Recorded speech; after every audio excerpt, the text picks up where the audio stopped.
Hello, good morning, good afternoon, good evening to whenever you are watching this. My name is Ruth the Truth, known as Ruth Kakias, and this is episode 4 of the Tom Gronkowski Show. We are going to be breaking down week 1 of the NFL because, that's just what we do here. Football season has started. It was like Christmas morning on Sunday. We had the Tampa Bay Buccaneers facing off the Saints in game 1. So we're going to be getting to that. We're going to break things down for week 1 of the NFL. I hope everybody is excited because we also have a guest that's going to be joining us. Fantasy Mike is going to be joining us to talk some fantasy football as well. But I'm going to go ahead and put in our co-host. Hello, Coach. Welcome to the show. We made it to episode 4. I'm so proud of us. Yeah, we did. And we got many more to go. Yes, many more to go. How are you doing this week? How was your week 1 of the NFL? It was great. I went 11-4 on my picks. I was like, dang, because I do this little Yahoo Sports thing with these guys I used to play flag football with in Indianapolis, Indiana. So they added me to it. I did my picks. And I was like, because there you just pick the team that's going to win. Right. I went 11-4. I'm like, that's not bad. You might just have something going on there, Coach. We might have to be I might be getting some advice from you when it comes to my fantasy league as well. Speaking of fantasy, we have a great guest that's going to be joining us for episode 4 of the Tom Gronkowski Show. His name is Fantasy Mike. Come on in, Mike. Hey, how's it going, guys? Thanks for having me on. It is going well. Thank you so much for joining us. And as you can see, it is called the Tom Gronkowski Show, where we focus a lot on Tom Brady and Rob Gronkowski and their transition to the Tampa Bay area. So, Mike, I'm going to get right into things. I want to know, let's backtrack a little bit. I want to know your initial reaction because I know that you're a big Boston native. So I want to know, what was your initial reaction when you found out that Tom Brady was ending his 20-year skit with the New England Patriots and flying south? It definitely hurt a little bit, and watching that montage was pretty cool. Brought back some memories, but I kept the tears in check. But no, I saw it coming. You know, the writing was on the wall, and just for a few years now, Tommy just wasn't happy here. I think he was kind of ready to move on. I'm not one of those Patriots fans that's going to burn his jersey and get mad at him for it. He was a grown man. You know, players fought for years for that right to, be a free agent, and the Bucs wanted to pay him, and the Pats didn't. So I'm not somebody who is going to hate on Brady, and it's something I'm going to have to get used to for sure. Yes, now you're going to be seeing Tom Brady, and you've already seen him in week 1. He's in a completely different uniform change. So I want to know, what was your initial reaction when you started watching the Tampa Bay Bucs against the Saints and you saw your old star quarterback wearing a completely different uniform? Do you think he looked fresh? Did you like the uniform change? Oh, he always looks fresh. Come on now, it's Tom Brady. Let's be serious. So he's always looking fresh, but as far as, when I started watching him play, he's still getting used to it. Of course, we didn't have a preseason. It was the first game that he's had with the entirely, new cast of teammates here. But the biggest thing that I saw with Brady in that game is the frustration that's starting to come out. And that's one thing with Brady that I've noticed over the past couple of years is he's doing a worse job of keeping his emotions in check than he did when he was younger. And I think he just wants to have that success right away. I think one of the biggest issues with the Pats last year was there was a lot of inexperienced guys on the team. N'Keal Harry, Jacoby Myers, they had to go and trade Mohamed Sanu. So he was trying to gel with a whole new cast in New England last year. And I think he just wants to win now. So, these first couple of games, I think he's trying to go a little bit too fast. We'll see how he does against Carolina this week. But that is the biggest thing that I saw with Brady is, you're not in Kansas anymore, Tommy. And I think he kind of, saw that on Sunday for sure. Yeah, there was a lot of exposing going on in week 1. And as I've said in all my podcasts, since there was no preseason, there's going to be a lot of shaking off the rust.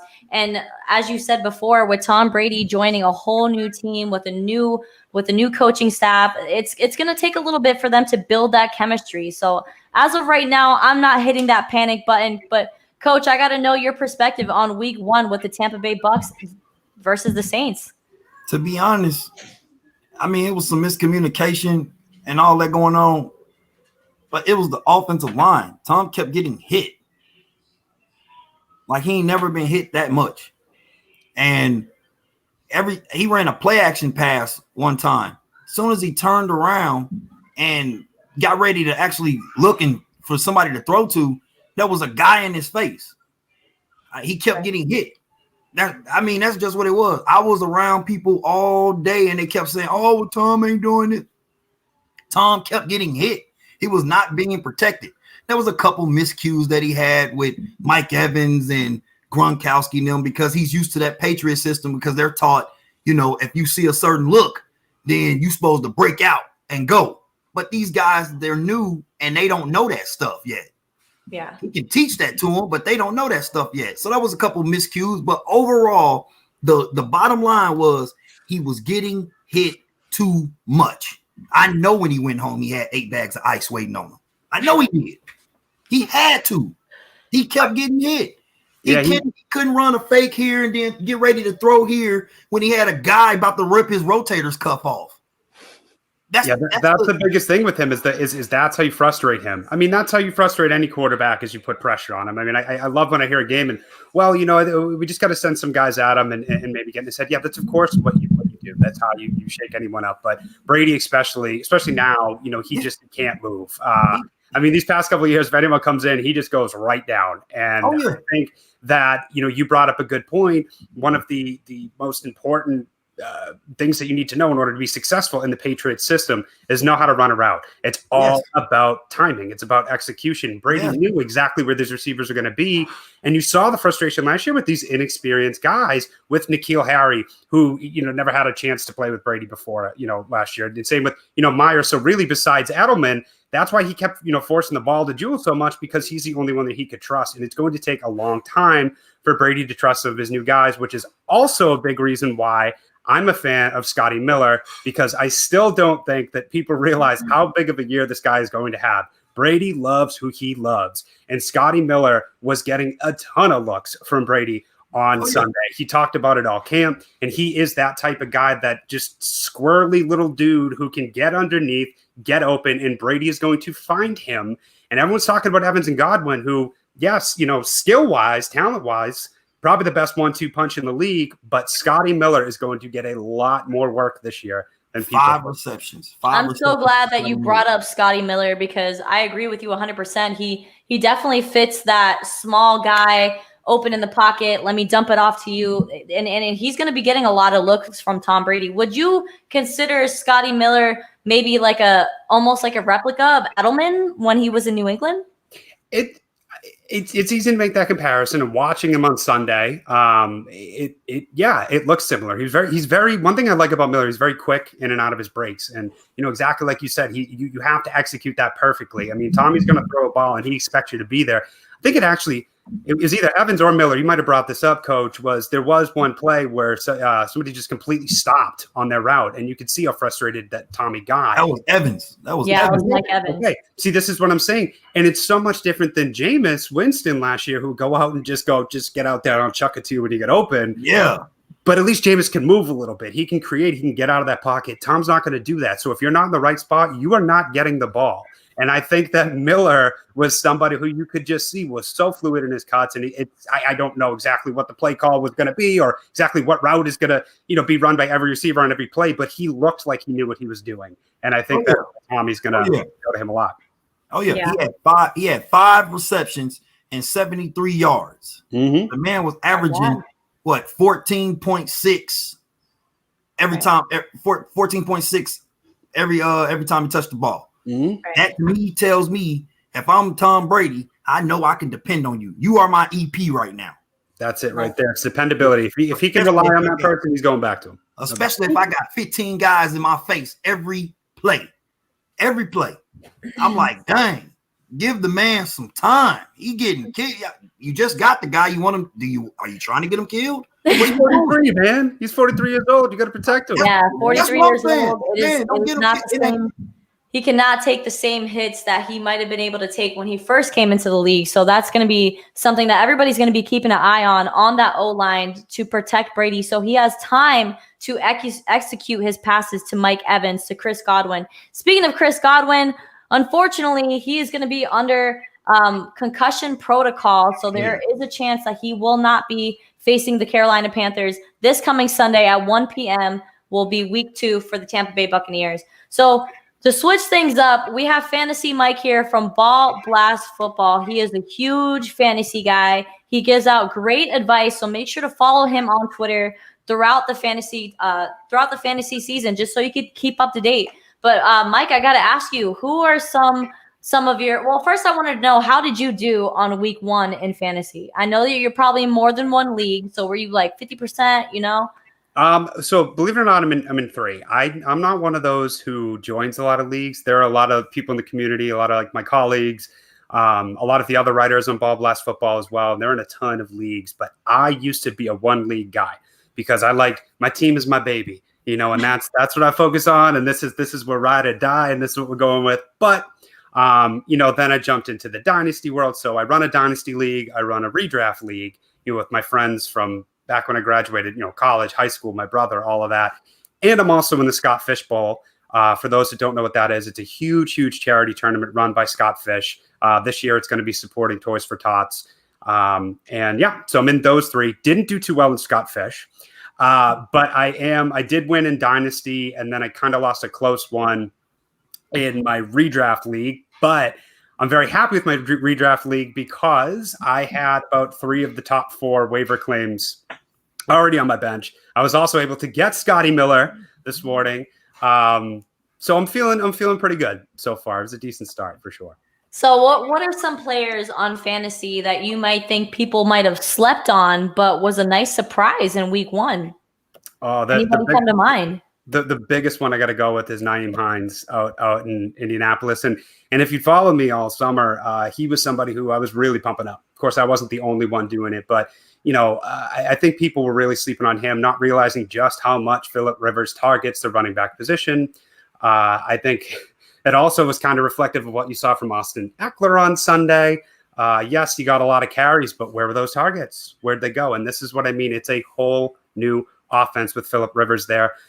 What's interesting is, you know, he's made careers for people like Eckler, Darren Sproles, Danny Woodhead. Danny Woodhead, in fact, saw 88 targets in 2013 behind Ryan Matthews, who saw 300 plus. So I know that Marlon Mack went down. Jonathan Taylor saw a lot of targets too. If you can somehow get your hands on Jonathan Taylor, do it. But Nyheim Hines is going to be this year's Austin Eckler. Nyheim Hines could seriously have 70, 80 plus catches.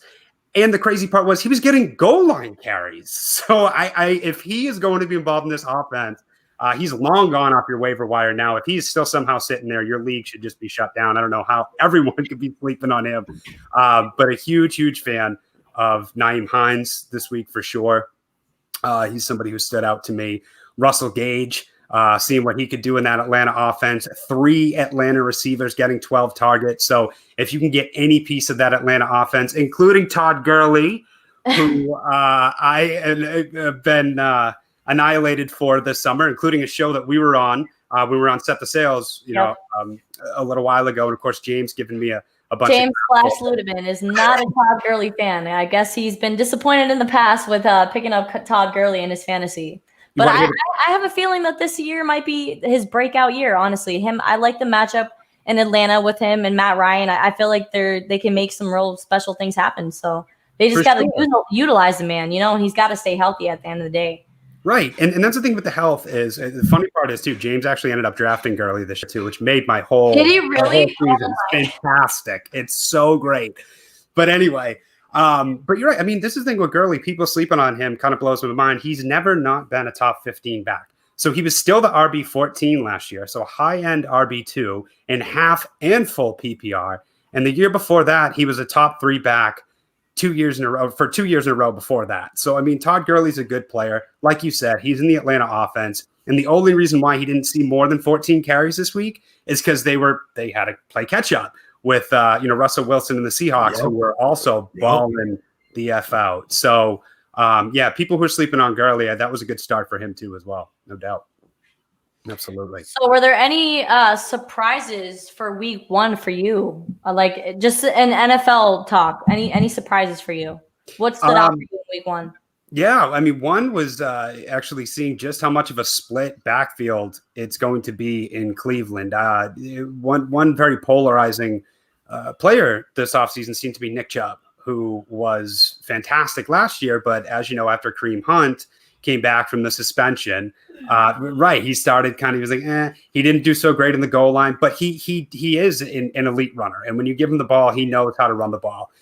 He's very efficient, very effective in that manner. But what surprised me was this, is that they had a 49-48 split. So Kareem Hunt played 49% of the snaps. Chubb played 48.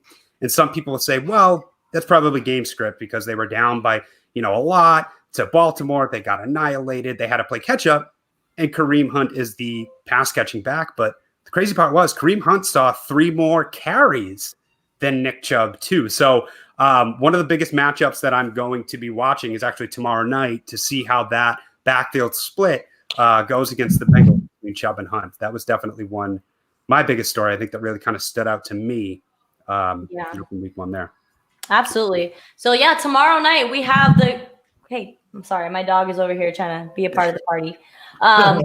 Tomorrow night is Thursday Night Football. For week 2 of the NFL, we have the Cleveland Browns facing off Joe Burrow and the Cincinnati Bengals. Mike, I got to get your take really quick before we go to break. What is happening for Thursday Night Football? Who is winning? Oh, well, interestingly enough, I just wrote my Thursday night preview for Ball Blast Football just today. But I'm impressed with Burrow. And I know that they lost because their kicker couldn't hit a chip shot at the end of the game. But Burrow's the truth, man. And I think he's the best quarterback to come out since Andrew Luck. I think he's going to be very, very good. And the big thing for me, for the fantasy folks out there, keep your eye on Joe Burrow because of that rushing floor. Now, everyone talks about the 60 touchdowns that he passed for at LSU last year in that historic offense, but he also had a real nice 23-yard touchdown run. And over the past 2 years at LSU, he had 767 rushing yards, which might kind of blow. Wow. Yeah. That's an amazing number. Yes. So that's what I'm saying. And we know that rushing is king in fantasy. I wrote an article a few months back that 70% of those over the last 5 years, quarterbacks that hit 300 rushing yards ended up being a QB1. So Burrow is somebody that people really need to keep an eye on. He's still a rookie. I'm not saying to start him right away. In fact, in my article this week, I said outside of deep leagues, I still don't want to stream him, but he's someone that people are going to have to keep an eye on. He could be a weekly starter by the end of the year. But on the other hand, you got Baker Mayfield, who I don't know what's going on, man. I know Baltimore's a good team, but man, he looked bad. Good Lord, did he look bad on Sunday? So yeah, he did. I don't know what's going to be going on with him. Like the Cleveland Browns to me. Oh, for real. And Odell Beckham, I'll give him a little bit of a break because he was going against Marlon Humphrey. 3 catches for 22 yards isn't that great. Marlon Humphrey is one of the most underrated players in the league, an incredible elite lockdown corner. But Baker, man, I thought that line was supposed to be better. They signed Conklin. They draft, who was it? Wills, Jarek Wills. Yep. But woof, they got a ways to go out there in Cleveland in that offense, I'll tell you. Yeah, absolutely. All right. Thank you so much for joining us. This is episode 4 of the Tom Gronkowski Show with everybody that's watching on Facebook, on LinkedIn, on YouTube, on Twitter. We totally appreciate you. If you guys are not able to catch the live, you guys can go on sfbnri.com to catch all 8 of the podcasts for this lovely network. We're going to go to a quick commercial break, and then Fantasy Mike is going to break down the Celtics game for us. Don't go nowhere.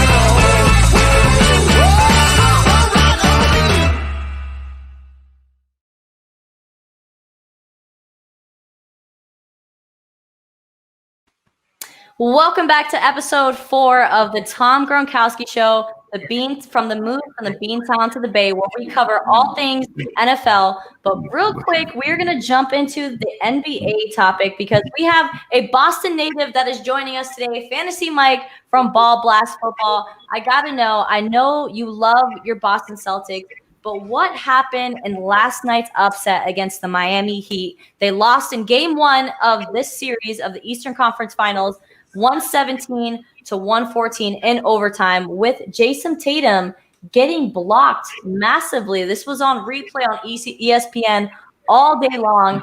Mike, I gotta get your take. What is up with the Celtics? What happened last night? Well, first of all, I got to say, anyone saying that block by Bam was the greatest.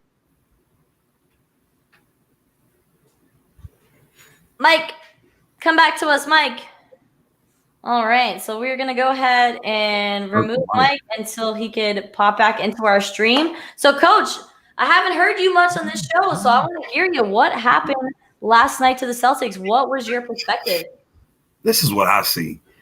And you get ready to go against the Miami Heat. Nobody takes the Heat serious no more. So, it looked like they like, oh, we're going to win this game. You come to the game thinking you gonna win. We gonna win this game, y'all. It's the Heat. They ain't been good since LeBron and D Wade. We good. We got them. It's hustle points. It's hustle points. That's all it is. Just hustle. You just supposed to outwork the opponent. If the ball is right there at the out of bounds, hurry up, move, just hustle. That's it. Get the extra rebound. I'm sorry. Yeah. If Dennis Rodman can do it with having a hangover, I'm sure that these guys can do it. This Rodman used to have a hangover, come and get like 20-some rebounds a game. No problem. Everybody else can do the same thing because they ain't Dennis, but they can still do it. It's just hustle points. Hustle points, and you play each team as if they are the champions, and you'll win the game, period. That's what happened to the Clippers. Mike, let's not talk about the Clippers yet. But let's be honest. I'm not ready. Okay, Mike, I want to know the Celtics for you. Game 1. Go ahead, Coach. Too soon, like I said. But even with the Clippers, I'm sorry. I know, too soon. But it's the Nuggets. When have the Nuggets ever been good? What? Carmelo? Nate Robinson? Man. They're on a different era. What can I say? They're on a mission, but I don't see them getting past the Lakers. What's his name? Nikolai, and what is his name? Jokic, man. That was that pass, that little behind the that was unbelievable. You take it from the Terminator. Oh my goodness. Jokic has to be the best offensive center in a long time. He is still someone who's so disrespected because he just looks like a big oafy dude out there, but my goodness, is that dude talented. But I want to go back to what Coach said a couple minutes ago, where you're like, you got to out hustle. It's about playing with heart. And that's the Celtics' biggest problem is closing out games. They were up huge in this game. And this happened in the Toronto series. I actually remember in the heartbreaker in game 3, when we could have gone up 3-0 and that whole series of events at the end of that game, I said, Toronto's scrappy, man. We can't let our foot off the gas. They're going to come back. And they did, and we let Miami do it too. And, even Jimmy Butler is somebody who I have not given as much respect to over the years as maybe I should have. And he didn't have a great game last time. 20 points, but he stepped up when it counted and he played his butt off. And the biggest problem with the Celtics right now is I don't know what is going on with Kemba Walker. I really don't. He's shooting 14% from 3 for the past 5 games.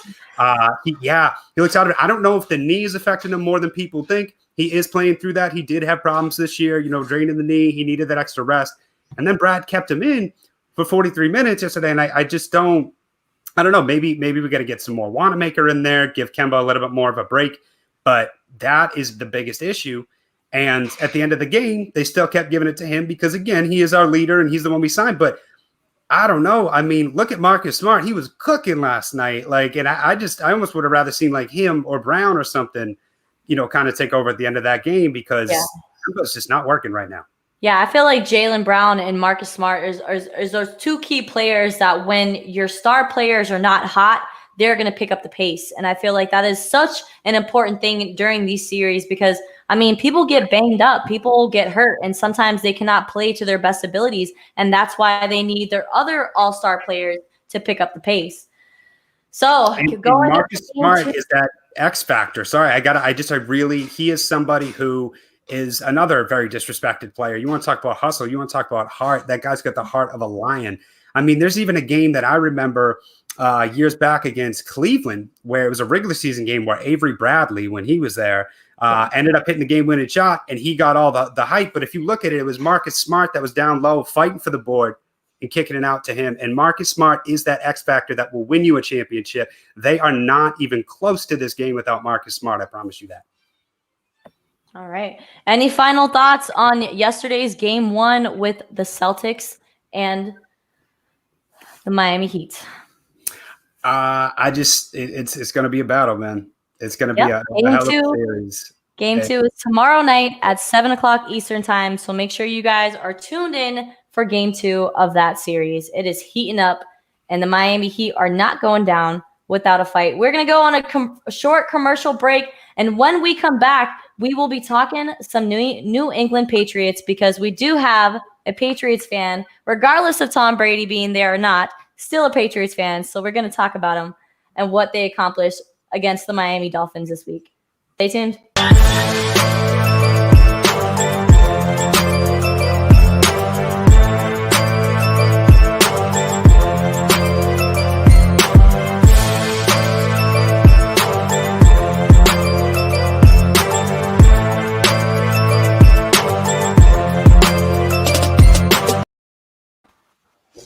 All right, Play Like a Girl is an awesome podcast talking about women in sports. It's live every Monday night at 8:00 with Gianna and Laura, so make sure you guys are tuned in for that on Monday nights.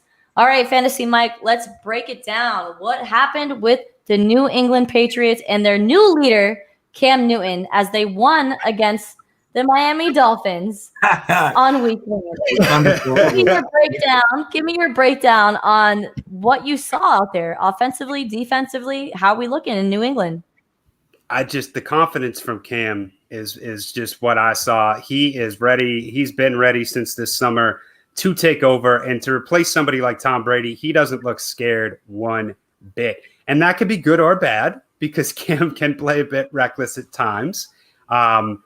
And my goodness, did they just let those stable doors open and let that stallion roam free? I couldn't believe it. 15 rushes for Cam in the first game. He looked good doing it. He even looked good throwing the ball, but really he just took command of that offense. And it looks like it's going to be very run heavy and a whole different ballgame than what we saw with Brady for sure. Coach, I want to know your take. How did the New England Patriots do in week against the Miami Dolphins? They ran the system. Cam Newton is reborn. He was out there having fun, and he's still on a mission. Like Fantasy Mike said, he on a mission because the Carolina Panthers did him dirty. They used to think so highly of him, and then they just threw him away like trash. Like, all right, next. And he is on a mission. Ever since that happened, Cam Newton, when he started putting those videos and stuff out, he's been on a mission. For him to land with the New England Patriots and then doing what he was doing, Cam was out there having fun. And like we said in the first episode, was the system going to be tweaked? Was the system going to be tweaked or anything? It was tweaked a little because Cam was able to do that option stuff. We never saw option with Tom Brady. You can't do that with him. You know what I'm saying? Nope. That was a play that they ran automatic quarterback draw because they know who they got in the back. Cam. Yeah. Now, granted, it was the Dolphins, but still, Cam was out there doing his thing, having fun, and they still got a system going on. They're gonna be it's the Patriots. Cam Newton had 2 rushing touchdowns against the Miami Dolphins in week 1. So I got to know, Tom Brady had a rushing touchdown against the New Orleans Saints. So Fantasy Mike, I'm going to bring it to you. What is the biggest difference between Cam's game and what Brady brought to the organization? Well, so, the biggest difference is obviously the rushing floor. Now, I thought that coming to New England, they would kind of put some restrictions on Cam in terms of, just running wild, but they didn't. Again, he ran it 15 times. There were designed plays. They're going to let him run because they know what they have in him. And again, in fantasy, rushing is king. So I do think that for the rest of the season, if I had to choose, I'm taking Cam over Brady. Now, Brady's probably going to finish with more touchdowns, more passing yards. But in terms of fantasy, Cam Newton is the guy that you're probably going to want. He's somebody who's been a perennial top 5 quarterback, one of the best fantasy quarterbacks of all time. So that's the biggest difference in his game. But one similarity is this, is that their yards per attempt career-wise is only 0.2. There's only a difference of 0.2 between the two of them, which is surprising. So a lot of people think that an explosive guy like Cam would be someone who's taking deep shots all the time, but he's not. He's someone who can really excel in that short area passing game too. You know, guys like Edelman, you saw that he was targeted a lot. He's going to target the running backs too. And that's actually something that was very interesting to me, was just how much involvement there were from multiple people in that Pats backfield. So both White and Burkhead saw 19 snaps. Michelle was in there getting all the carries, but J.J. Taylor coming out of nowhere to get 5 touches himself. And I'm telling you, man, this is going to be a very versatile, multiple hands in the pot offense. And it's actually probably not that great for fantasy, to be honest with you. But as a Pats fan, they can do a lot of things with this offense for sure. Pay that man. Pay that man. So James White was the guy that I was focusing on. I thought he was going to have be the number 2 receiver behind Edelman, because one person who I am a bit down on, and I think people are trying to wish into being a thing, is N'Keal Harry. I just don't really get it. He anytime he gets the ball, he just plods out there. He doesn't have that breakaway ability. He was having a tough time separating from people in camp. And there was one play he got the ball and literally just ran straight into a safety. So, they don't have a lot of explosive options on this offense for Cam. Jules is reliable, but he's not explosive. And I think that's what's going to kill the Pats the most. When they need that big, big play, that's where the Patriots are going to struggle this year, because they really don't have a lot of big play options in that offense at all.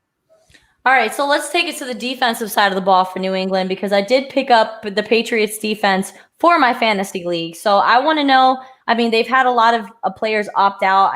They're missing pieces from last year. On the defensive side of the ball, where do you think your New England Patriots stand in comparison to last year? The secondary is still elite. You have Gilmore back there, but I think J.C. Jackson is somebody who a lot of people outside of New England may not know who he is yet, but he was truly one of the best corners in the league last year too. And him and Gilmore are just a hell of a 1-2 punch back there. We still got the McCourties as well. One at safety, one at corner, but we lost a lot up front. No question. When you lose, Hightower, you also lose Chung, who played in the box, even though he was a safety. So I think that the run defense is going to suffer a little bit more. You saw Myles Gaskin get in there and look good, and who knows what he's going to be. They didn't absolutely gash us on the ground, but I think that's where the Pats are going to struggle the most, is up front, either creating pressure or stopping the run. But it's still going to be hard to pass on them for sure. That's still a damn good secondary. Right. Awesome. So I guess I'm going to hold on to the New England's defense for my fantasy league. All right, Mike, we're going to have one more question for you, and then we're going to let you head out of here. And thank you so much for joining us on episode 4 of the Tom Gronkowski Show, the move from the Beantown to the Bay. So next week, your New England Patriots are going to be facing off the Seattle Seahawks with Pete Carroll, with Russell Wilson. Tell me how you're feeling about next week's matchup. Well, that's going to be the real test to see if what I said actually holds up, because, everyone talks about that run first offense, but they let Russ cook on Sunday. And a lot of people were hoping that would happen. But man, when you let Russell Wilson actually be a quarterback, and you got Tyler Lockett out there, you got DK Metcalf, who looked great too. So explosive. A player like that, the Patriots just don't have. So that's going to be a real test for the secondary. As far as Seattle's defense, Atlanta put up points on them, but Atlanta can put up points on anybody really. But I think the biggest thing for me is I want to see how the passing game evolves this week, because if they really just keep running it down everyone's throats, they're going to catch on to that. So I want to see what McDaniels does against Seattle, how he switches it up, because I just don't see them coming out and running wild like they did in the Dolphins in week 1. Right. All right, Coach, hit him with your final thoughts. I just want to know, what do you see like overall? Like what I saw, how do you feel about the NFL rankings that they have the quarterbacks at right now for fantasy? I think Yeah, it's Tom Brady's, I believe, was 27th in Yeah, fantasy rankings.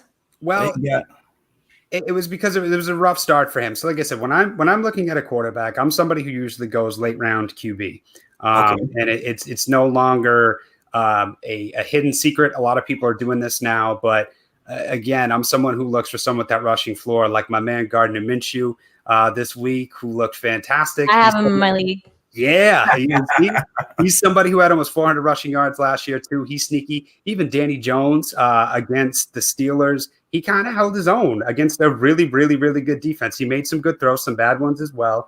But that's kind of what I look for in fantasy is, especially if I'm streaming, if you don't have one of those top elite guys like a Lamar, Pat Mahomes, a Kyler Murray, Deshaun Watson up there, look for guys that are going to get some points for you on the ground too. And there's a lot of those guys you can find each week in the wire for sure. Speaking of that, they got Lamar as 1 right now, and they got Patrick Mahomes as 2, and they got Cam as 10. Yeah, I can't do that. Mahomes is still number 1, man. I'm sorry. I'm saying what? You gotta. I mean, look what he's doing. He's setting the league on fire. Reigning Super Bowl MVP, and he looked great in that first game. He didn't look like he skipped a beat. And a lot of people forget that last year he was playing hurt. So if he's healthy this year, my goodness, watch out for the numbers that Mahomes is going to put up. No doubt. Yeah, no doubt. I'm a little nervous because in week 2 on my fantasy league, I am facing off with Patrick Mahomes and their running back. So I'm a little bit nervous about what's gonna come up with week 2 of fantasy. All right, Mike, go ahead and use our platform to promote anything that you're doing. We want to know where to find you. We're giving you the floor. Tell everybody where to find you. Well, first and foremost, thanks so much for having me on. It's always fun to guest spot with you guys and the whole crew. But my fantasy Mike, working for Ball Blast Football. Go to ballblastfootball.com. Check out all the work that we are doing. Everybody is just killing it. We're putting out content for you. We merged with the Red Shirts Dynasty Pod. So, even outside of Michelle and Kate Majuk, we got Matthew Betts, who also works for the Fantasy Footballers. We got Matt Okada, John Helmkamp, and a whole list of other awesome writers that you can all find on Twitter. And we will be covering you all season long. And yeah, just go check out Ball Blast Football. We're doing some pretty good stuff for sure. All right. Thank you so much again, Fantasy Mike from Ball Blast Football. You enjoy the rest of your night, and we will have you back as the season continues. We will for sure love to have you back on the Tom Gronkowski Show. Everyone, please hang in there as we're going to go to a short commercial break, and then we are going to wrap up the end of episode 4. Thanks, guys. Thank you. Have a great night, Mike.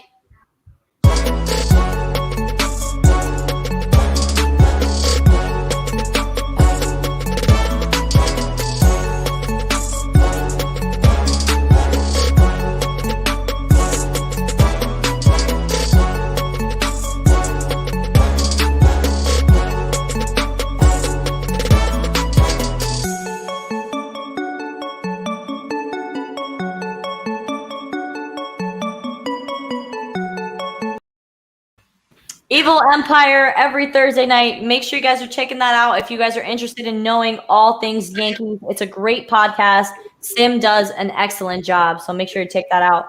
All right, Coach, we got week 1 in the bag. All right, I know that we brushed a little bit up on Tom Brady's performance and what he brought to the field, but I got to know, we also have Gronkowski in the title of our podcast. So I feel like even though he didn't do much with his 11 yards, we got to talk about him a little bit. Coach, I want to know, what was your perception of Rob Gronkowski's debut of coming out of retirement? I mean, Gronk gonna be Gronk. Like I said earlier, the only problem was Tom just couldn't get it to him. He got too many guys in his face. Gronk gonna be Gronk. He just got to get the ball in his hand. Right. In my perspective, I felt like Gronk was playing a little bit slow, but OJ Howard was there to pick up the pace and actually scored for the Tampa Bay Bucks. So I'm not mad at him coming onto the field, because honestly, with Rob Gronkowski on the field, that's taking a lot of the defense's attention. You're getting, like you said, they're getting up in his face, they're double teaming him, so it's leaving options for other wide receivers and our other tight ends to get open. So even though if Rob Gronkowski does not produce the type of numbers that he was producing before he retired, which I doubt will actually happen, because it's Rob Gronkowski. He's gonna make it happen. I feel like once the Tampa Bay Buccaneers figure out the chemistry with new coaching staff, you got new players, you got a new quarterback, you got new. So I'm giving the Tampa Bay Buccaneers a benefit of doubt that they will get it together and that Rob Gronkowski will pick up the pace, because Tom without Rob is just there's no the Oreo without filling.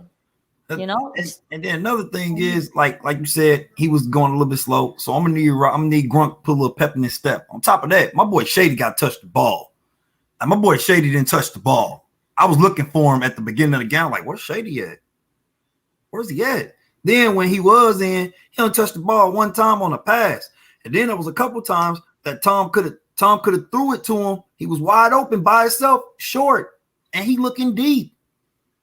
Do what you did when you was in New England. Dink, dunk, dink, dunk. Let them people get that ball in their hand and do their thing. Don't sit there and try to be no hero. It's like counting cards. It's a system. You count cards. You don't gamble. When you gamble, you lose because you're playing off of emotions. When you're counting cards, it's a system. Just play the system. That's it. Play the Tampa Bay system is what coach is going to be, that he has for the Tampa Bay Buccaneers. Just play the system and figure out your chemistry, because I know that they will figure out. I mean, the next 3 games are easy. We got the Bears. What? Wait, hold up. The Bears ain't easy? No. Come on. That should be in the bag. That should be in the bag. I mean, Chicago, come on now. I'm born and raised from Chicago. I can't just talk to me. What did you think of the Chicago Bears performance against Matthew Stafford and the Detroit Lions? Oh my God. They lucky they ain't lose, to be honest. The only reason that they got the dub is because the guy dropped the ball in the end zone. The ball in the end zone. The ball was in his hands. Like, I saw in his hand. It was physically in his hands, but it seemed like he turned around and was facing he was just more worried about getting in the end zone instead of holding on to that ball. And I mean, it was the last possession that the Lions had a chance to win that game over the Chicago Bears, to put Mitchell Trubisky at 0-1 to the start of the season. So that was very disappointing. I mean, wow. I mean, Matthew Stafford probably went home and had a few brewskis after that, and I wouldn't blame him. I know he did, man. So I was over there like this when I saw it. I'm like, no, yay! But then I turned around and was like, oh, that guy got to be the sickest man in America right now. How did you drop that? He wanted to hide under a rock. Oh my God, man. But I am so ecstatic to actually have football to talk about, because you guys, I mean, doing sports podcasting is so much fun and it's really an enjoyable thing. And I'm so thankful for the SFBNRI.com for them to give us the opportunity to be able to talk sports. But when it's so difficult to keep good content when we don't have any football coming. So now that it's getting pumped in our faces, man, it is great. It is great. So we're going to go to one more commercial break before Coach Jay Morgan is going to break down the X's and O's for last week's game. All right. Ooh, 1 second. Got to find the video. You got some plays drawn up for us, Coach? I'm getting ready as soon as that commercial hit on. All right. This is like a game. Want to play a game?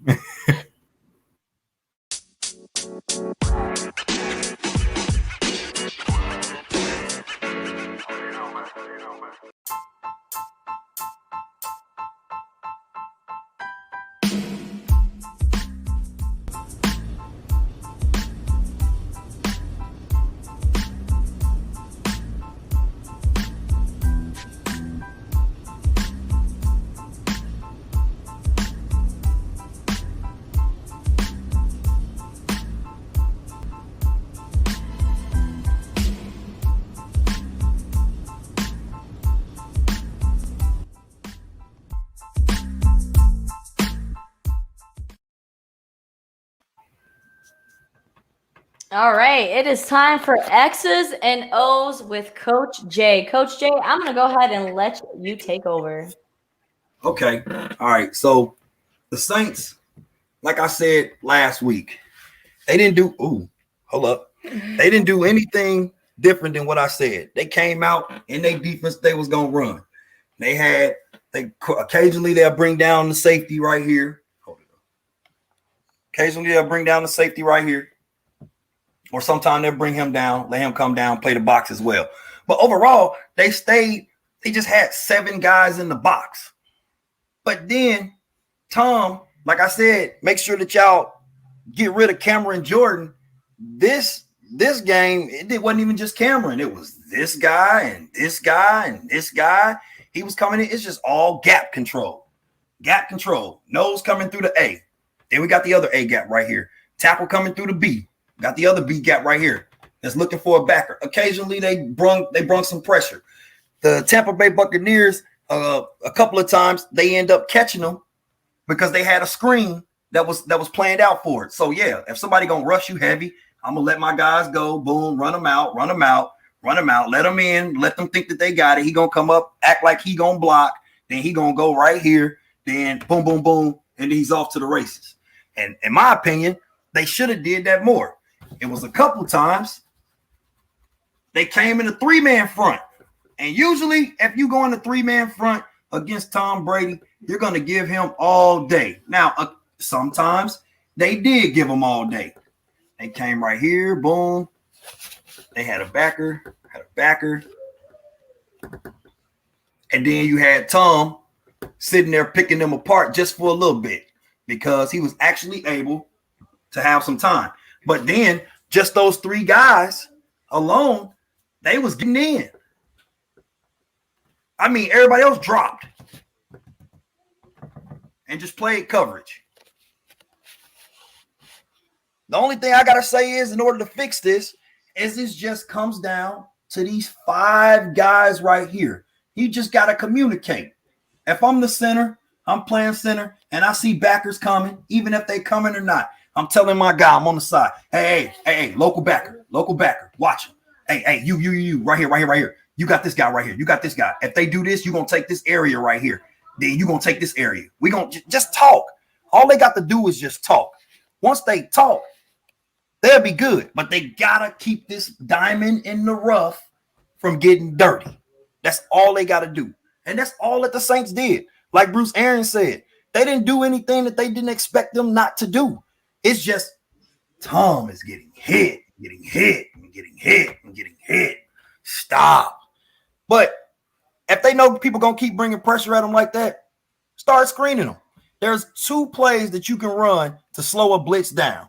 It is the screen and a draw.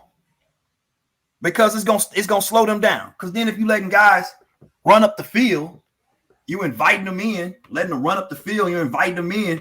Okay, cool. Then we just gonna say boom. And he just gonna go right up the middle and be gone. So me to the Bucks. Dang, I did it again. Me to the Bucks. All you got to do is just protect that man. Protect that man. Now, also to the Bucks. You're gonna see more pressure now because now they're gonna look at the Saints tape and they're gonna try to do whatever they can in order to get to Tom. Start throwing more tailback screens. Start throwing draws in there. Slow the rush down. And overall, you got to run the ball. You got to keep running the ball. And that's my intake on today X's and O's. Back to you, Ruth. All right. Thanks, Coach. That was awesome. It was a great visual for everybody to see how the Saints and the Tampa Bay Buccaneers matched up on week 1 of Sunday football. Now we are going to wrap up episode 4 of the Tom Gronkowski Show with your host, Ruth the Truth. Make sure to follow me on Twitter, Ruth the Truth with 4 H's at the end. Please follow me on Twitter to catch all my podcasts because I stay busy talking sports because that's what I love to do. All right, we're going to go to another short commercial break. And then after that, we're going to be wrapping things up with Ruth's final truth.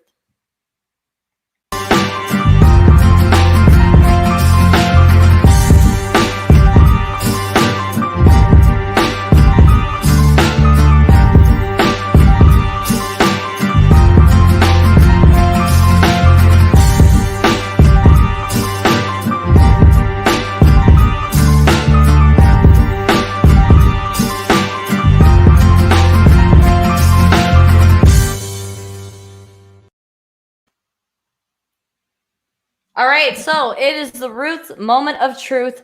We're wrapping up episode 4 of the Tom Gronkowski Show. Thank you for everybody on the sports fan base Rhode Island checking us out on Twitter, Facebook, YouTube, wherever you're at. We appreciate you being here and hanging with us. So I will make it short and sweet. Moment of truth. Tom Brady got punched in the mouth on Sunday against the Saints and Drew Brees, and Bruce Arians had a lot to say during the press conference since Tom Brady was not talking. After game 1 against the Saints, when they lost 23-34, Tom Brady refused to speak to any media right after the game because, I mean, it must have been having your debut game with a new team, with a new organization, and you throw a pick six, something that they have nightmares from in their organization, especially with the last 2 seasons with Jameis Winston throwing 30 picks in 1 season. That is my moment of truth, but we are going to come back for week 2 against the Carolina Panthers. So guys, stay tuned and thanks for hanging with us again. I will see you guys next Wednesday. I will bring Coach right back in here. Can I have any final thoughts before we wrap up episode 4 of the Tom Gronkowski Show? All I'm going to say is to the Bucks and to the rest of the NFL, make highlights and let's not make excuses. You heard it here on the Tom Gronkowski Show. My name is Ruth the Truth, and this is Coach Jay Morgan. Thanks for hanging with us again for episode 4 of the Tom Gronkowski Show. Enjoy the rest of your night. See y'all next week.